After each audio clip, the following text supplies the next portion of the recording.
गरुडगमन तव चरणकमलमिह मनसि लसतु मम नित्यम्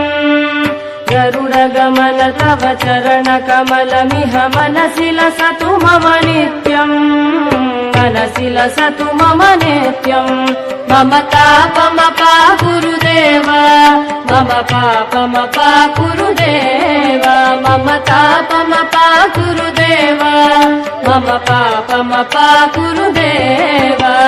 जलजनयन विधिन मुचिहरण मुख विबुध विनुत पद पद्मा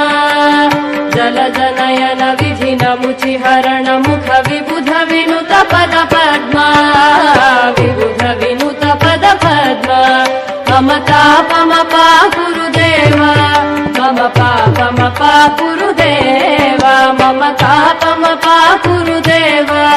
मम पापमपा गुरुदेव